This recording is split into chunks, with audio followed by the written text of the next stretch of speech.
7가지 표적이 나옵니다. 표적 하나하나가 그냥 일어난 것이 아니고 이 표적과 표적의 연결 고리가 영적으로 흘러가는 걸 봅니다.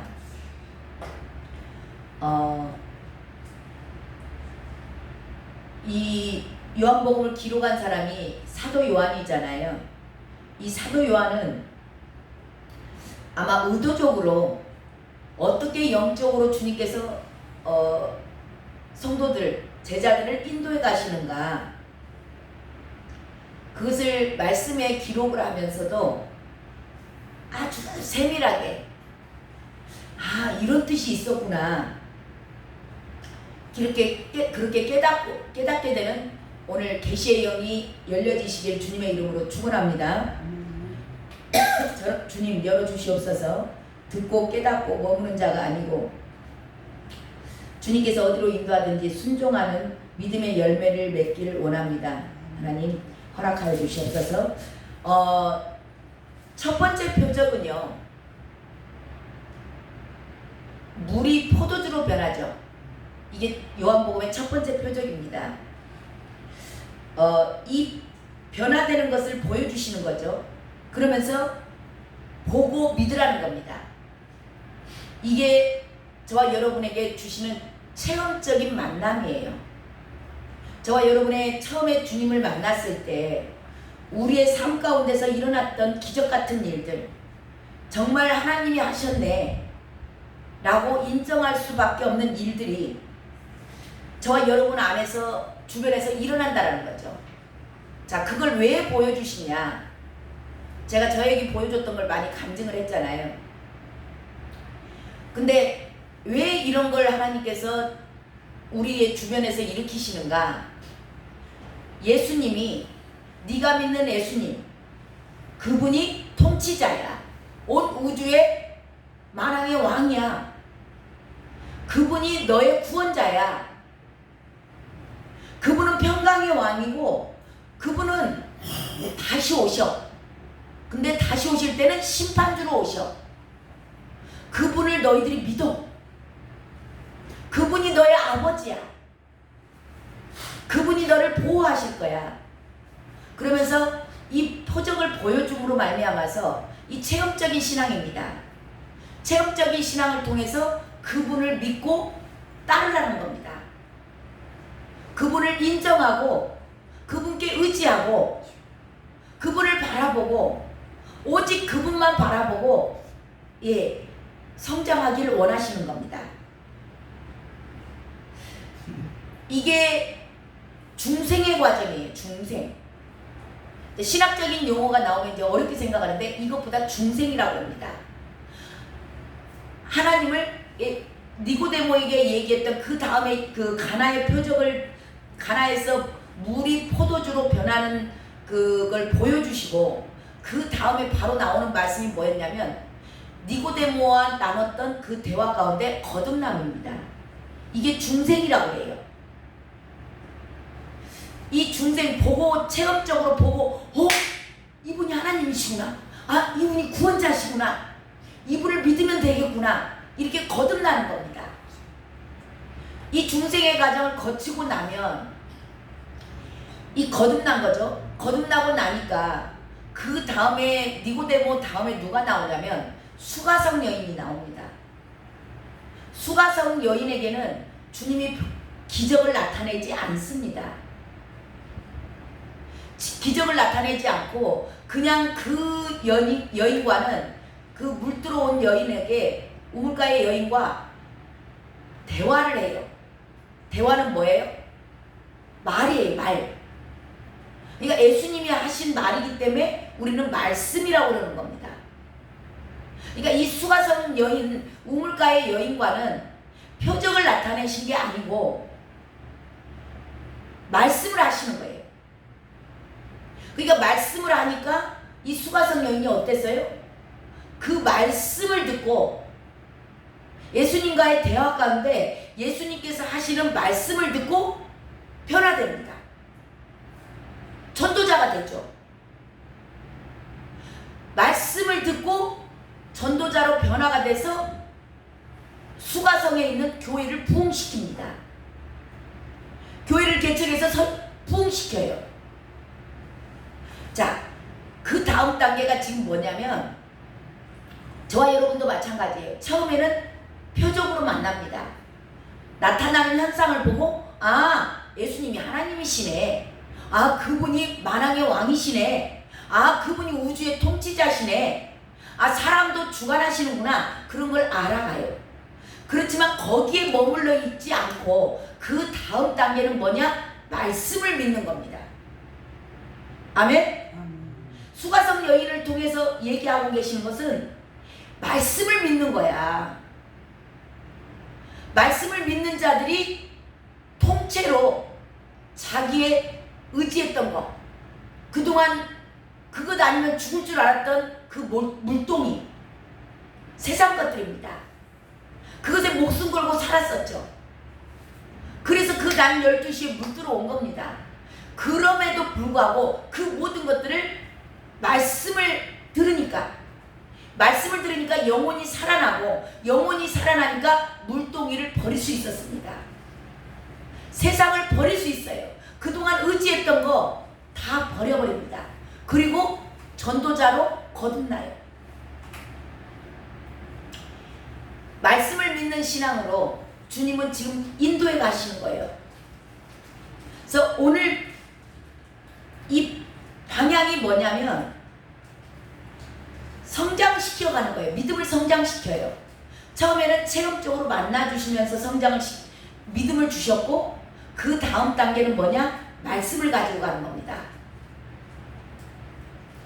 이 말씀을 가지고 이제 성장을 시켜나가는 두 번째 단계. 그래서 오늘 나오는 내용은 뭐냐면 두 번째 표적을 일으키시는데요.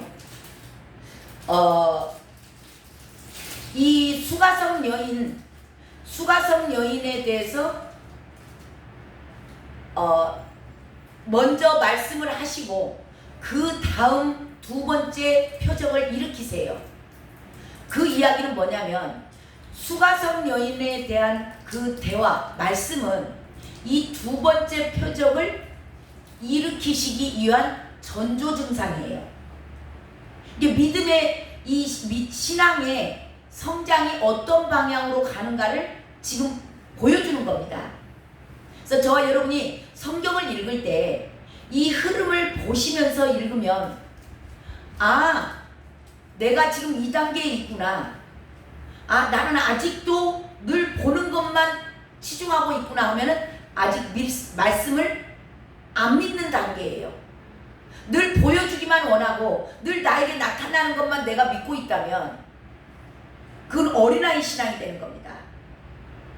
그 다음 단계로 인도에 가는 게 말씀이에요.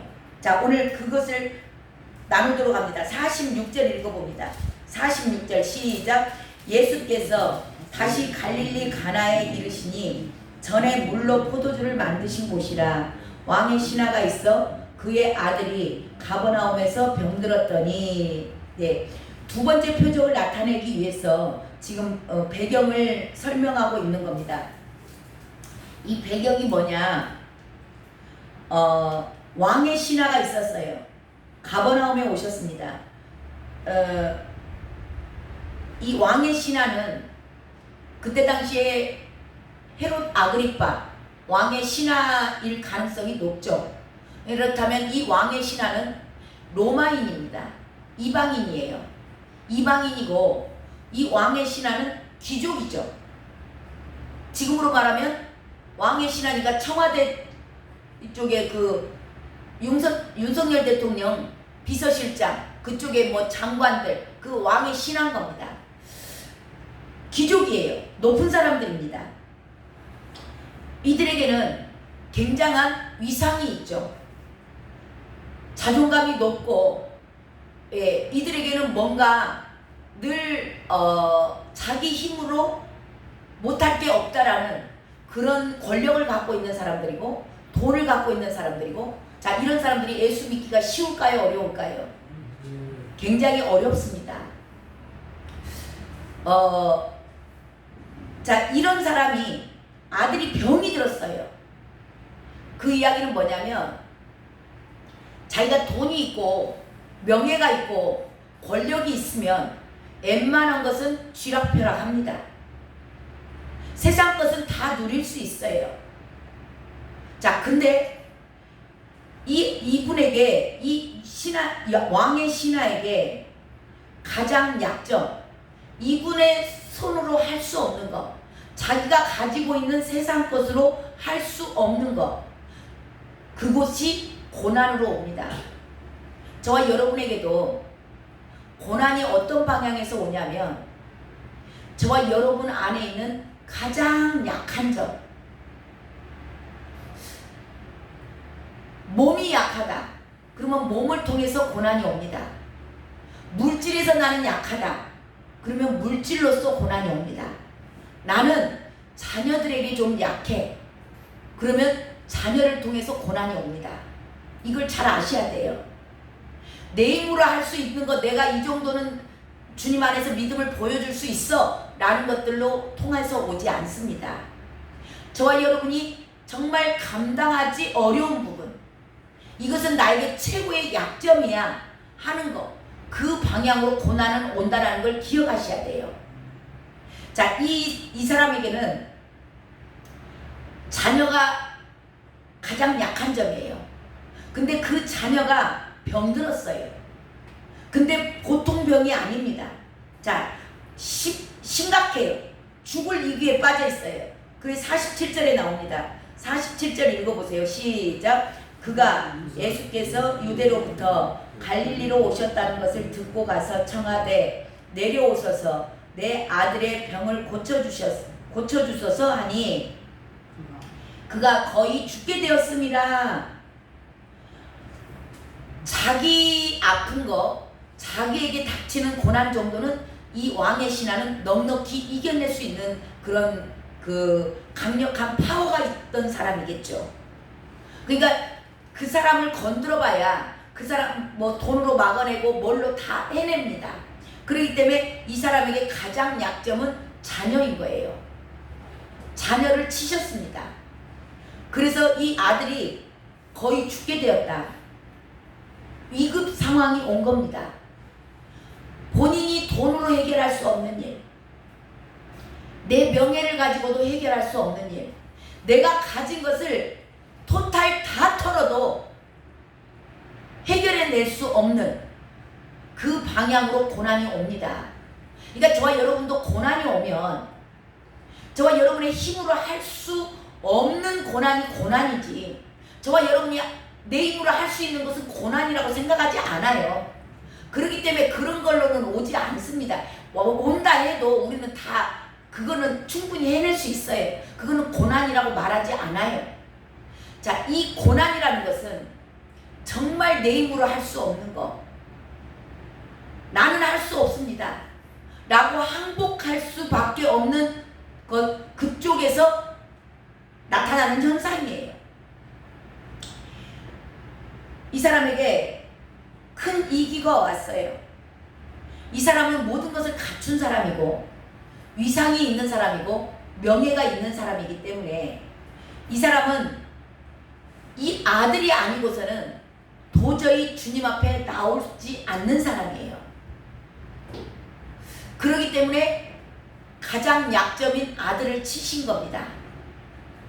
자기 힘으로 해결할 수 없어요. 그러니까 이 사람이 주님 앞으로 나온 겁니다. 주님 앞에 나와서 이렇게 지금 이 이방인이고 유대의 왕의 신하예요. 굉장히 대단한 사람입니다. 근데 그때만 해도 예수님이 갈릴리 촌 사람이에요. 별 볼 일 없는 유대의 총각입니다. 뭐 흠모할 만한 것도 없다고 그랬어요. 볼품이 없다고 하셨습니다.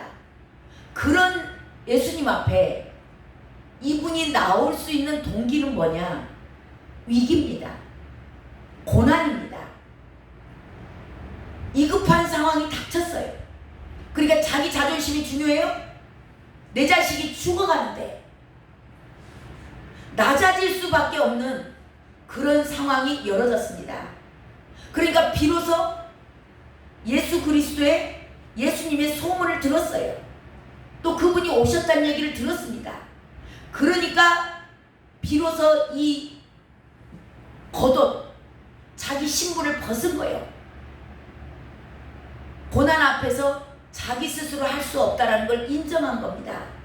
저와 여러분이 뭔가 나에게 정말 내 힘으로 할 수 없는 뭔가가 있을 때 주님 앞에 나와 겸손하게 무릎 꿇으시기 바랍니다. 저와 여러분을 괴롭게 하려고 고난을 주는 게 아니에요. 주님은 만나고 싶은 겁니다. 주님을 찾으라는 사인입니다. 그래서 고난 앞에서 제발 버티지 마시고 주님 앞에 나와 무릎 꿇으세요.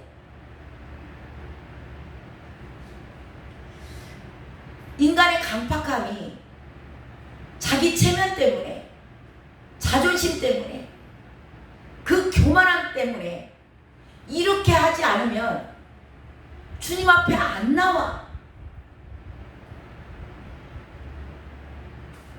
그런데 주님은 그 영혼을 그대로 놔두면, 주님을 만나지 않으면 지옥 가니까, 구원을 못 받으니까, 사랑하기 때문에 이렇게라도 고난을 줘서라도 저와 여러분을 부르는 겁니다.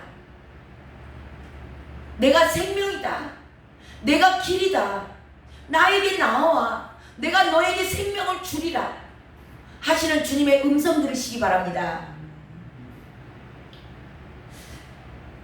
이분이 이제는 도저히 자기 힘으로 할 수 없으니까 주님에게 나와서 얘기하는 거예요. 주님, 빨리 우리 집에 좀 오세요. 우리 집에 빨리 신방 좀 가시게요. 오셔서 우리 아들에게 안수 좀 해주세요. 안수기도 해주세요. 예수님을 하실 수 있다면서요. 그렇게 얘기하는 거죠. 제발 우리 아들 좀 고쳐주세요. 그가 죽게 되었습니다 라고 얘기를 해요. 그러면은 우리 주님이 로마에 그냥 그 위대한 위상이 있는 높은 사람이 와서 지금 말하잖아요. 그러면 그래요, 얼른 갑시다. 우리 같으면은 가면 또 이렇게 대접도 뭐 숭숭하게 받을 거 아니에요? 그러니까 얼른 나서서 가겠죠. 근데 우리 주님은 뭐라고 하시는가? 그래 가서 내가 안수기도 해줄게. 그렇게 하지 않으시고요. 그를 책망하십니다. 48절 읽어봅니다. 48절 예수께서 이르시되 시작.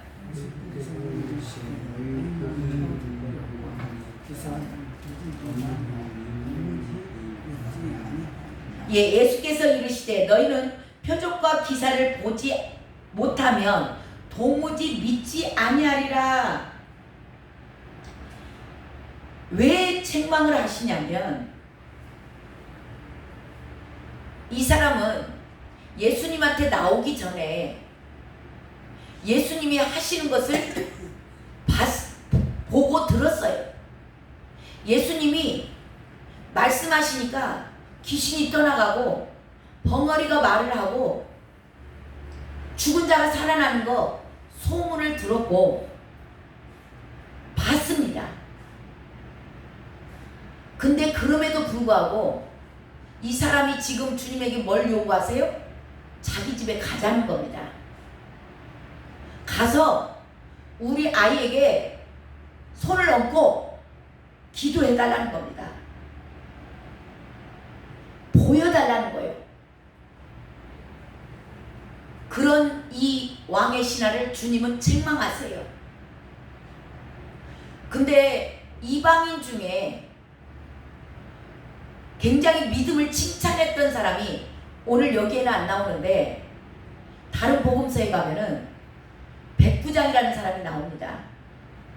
그 백부장은 칭찬하셨어요. 왜 칭찬했냐면 그 백부장의 신하가 병들었었거든요.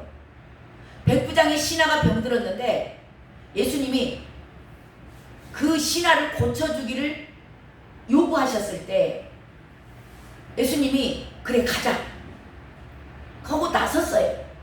근데 이 백부장이 막습니다. 그 길을. 주님이 우리 집에 오는 걸 저는 감당하지 못하겠습니다. 말씀만 하옵소서 그래요. 주님이 말씀하시면 그 모든 것이 이루어질 줄을 믿습니다라는 겁니다. 그래서 이 백부장에게 내가 이스라엘에서도 이만한 믿음을 본 적이 없다 그러는 거예요. 뭘 칭찬하신 거예요? 말씀 믿는 것을. 그러니까 이 왕의 신하와 백부장의 차이는 뭐냐? 이 왕의 신하는 책망을 받아요.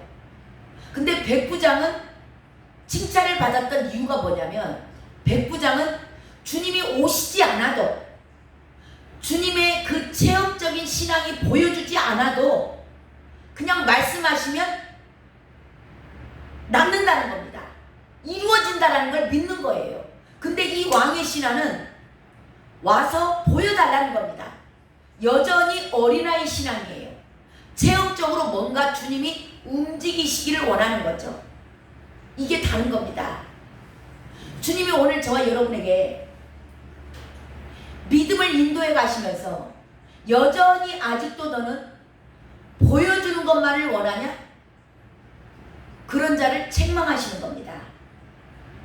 저와 여러분의 지금 믿음은 어느 단계에 있으십니까? 여전히 늘 보여주는 것만을 원하십니까? 이 표적을 처음에 보여준 것은 믿음을 주시려고 한 것이다. 그리고 지금 오늘 말씀은 무슨 얘기를 하는 거냐? 자, 보여줌으로 체험적으로 내가 너를 만나줬어. 내가 하나님인 걸 나타냈어. 그러면 그 다음 단계는 믿음, 말씀으로 가는 겁니다. 그때 당시는 직접 주님이 계셨기 때문에 주님이 입에서 나오는 말이 말씀인 거예요. 근데 지금은 저와 여러분에게 말씀은 뭐예요? 기록된 말씀입니다. 기록된 성경. 아멘? 예, 저와 여러분에게 지금 주님께서 믿음이 성장하길 원하세요. 근데 그 믿음의 성장 방향은 뭐냐? 처음에는 체험적으로 네가 만나서 나를 믿었지만 이제는 늘 그 보여주는 것만을 붙잡고 가면 안 돼. 그 다음 단계는 너의 믿음이 성장을 하는데 어떤 방향으로 성장을 한다? 말씀을 믿는 것이다. 아멘? 예, 이 기록된 말씀 오늘 저와 여러분에게 들려주신 주님의 음성인 줄로 믿습니다. 이 기록된 말씀을 믿고 믿음이 날로 성장해가는 저와 여러분 되시길 주님의 이름으로 축원합니다. 만약에 저와 여러분이 말씀을 읽는데 하나님 이 말씀에 기록된 천국과 지옥 영원한 세상 주님이 하신 모든 일들이 저는 잘 안 믿어집니다. 행여 그런 분들이 있다면 믿음도 주님이 주셔야 됩니다. 그리고 그 기록된 말씀이 믿어짐으로 말미암아 순종으로 나아갈 때 열매가 계속 맺어지는 거거든요. 근데 만약에 나에게는 믿음이 안 갑니다. 믿어지지 않아요. 그러면 그 사실 그대로 그 모습 그대로 가지고 나와서 주님에게 기도하시기 바랍니다. 그러면 주님께서 긍휼히 여겨주셔서 저와 여러분에게 믿음을 더하여 주실 줄로 믿습니다. 기도하겠습니다. 하나님 감사합니다. 믿음의 성장을 요구하시는 주님의 표적 하나하나가 저희들에게 영적으로 주시는 사인이 있음을 오늘 말씀을 통하여서 저희들이 나눴습니다.